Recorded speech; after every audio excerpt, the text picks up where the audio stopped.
mission of Prisoners for Christ is to take the gospel of Jesus Christ into the jails, prisons, and juvenile institutions of what we thought was Washington State.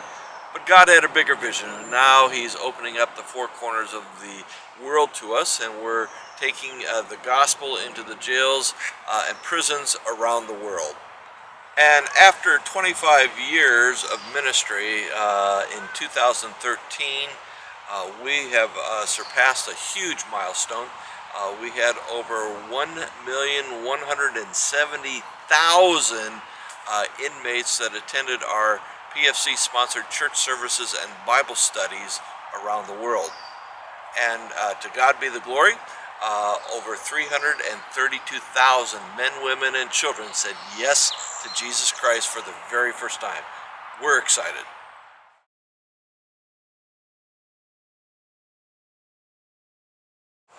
We originally thought in the mid 1990s, towards the end of that decade, that the Lord would allow us to expand here in the United States before even thinking about going internationally. Well, He had a different plan for us, and so He took us internationally first, and now everything that we've built internationally, we want to come back to the United States and share that freely with our brothers here in America on how to build a prison ministry, how to grow a prison ministry, how to expand a prison ministry, how to train their volunteers, and we want to give that away, much like a franchise approach to any type of franchise program that someone would get involved in.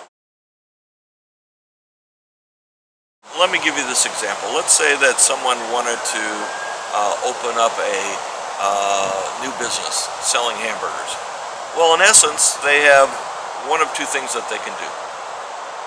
They can start up their own mom and pop hamburger joint and sell hamburgers, or they can go to a Burger King or a McDonald's or a Wendy's and buy their packaged business program, get their reputation, get their training, and there's a lot to be said about the franchise approach. We want to give people the opportunity to take their prison ministry leadership experience to the next level by what God has already built through our organization, Prisoners for Christ.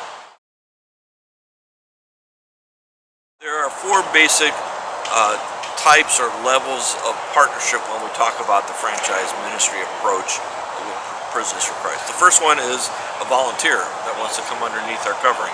The second one would be a church leader liaison who's been in prison ministry for a couple of years. Their church sees them as a point man for the ministry of that church. The third area would be a regional director, again someone who has had some years of experience going to multiple institutions, maybe have hit a plateau in their leadership and wants to grow in that area. And then of course the fourth, and probably for me one of the most exciting, because this is the path I've walked through, and that's to work with individuals who God is calling out of their income producing jobs into full-time missionary work inside the jails and prisons. And we have a total separate track of training for those individuals. So depending upon what an individual is called to do, this will give us some direction and how to advise them. Offenders oftentimes use the verbiage serving time when referring to staff and volunteers. My question for you is, if you're already serving time, why don't you serve time with Prisoners for Christ? Come join us. Come be a part of us. Thank you, and God bless.